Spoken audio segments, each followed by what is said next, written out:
functional testing, integration testing, performance testing, security testing, and usability testing. And if it's customer app, you will do the UAT as well.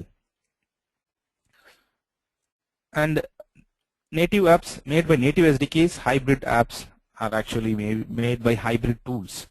Web apps, HTML5, you will be able to do that. HTML5 geolocation and video is also there. So the good amount of web apps will be coming in the future, but it's not that much robust as a native app. But as in the testing perspective, you can be able to test everything using Calabash. And why I call this as an advanced session, like so this the test strategy has to be playing a key role when it comes to mobile testing.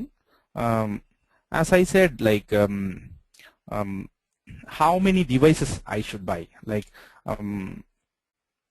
is it 5 devices sufficient? No, you should buy the devices.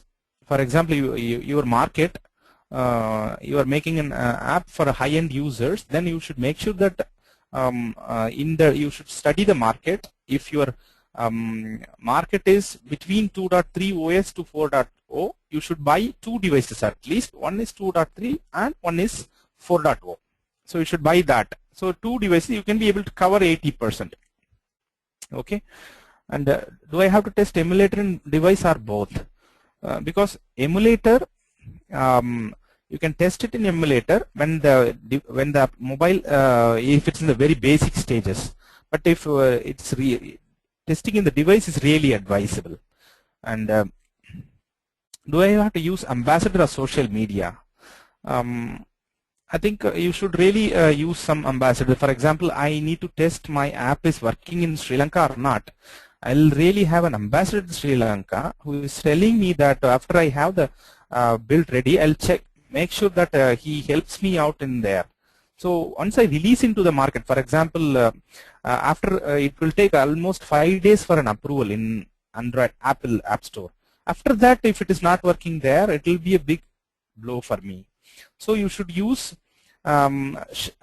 sharing tools like TestFlight or UpBundle to make sure that they check it before you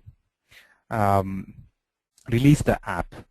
So I wanted to show in that so some more things actually, but you can I'll address that little bit later because I wanted to show you Calabash test cases. I actually what kind of test cases you should write. So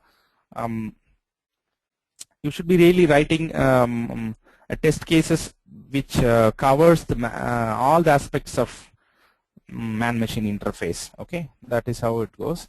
So I think we'll go further, and if we have time later, we will be able to say, do this. MOS, mean opinion score in the mobile application testing. So you should circulate within your company and then make sure that you create this kind of MOS sheet, and then they fill up that one based on performance, functionality, and connectivity and usability. And if you really comfortable with that one, you will be able to release that.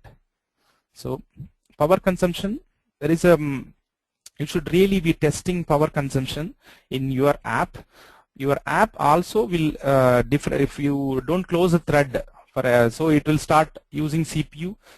More CPU usage will lead into the power failures. Your users will, the battery will be drained so soon. So you should be really doing power consumption testing. There is Power Tutor and GSAM, Battery Life Pro, Easy Battery Life. There are certain tools. I have a method also described here. If you look at the PPT later, you will be able to see that it's a very foolproof method I have. So you can use this new method, okay, to make sure that you are actually doing some kind of power tests. You should also do some usability test, and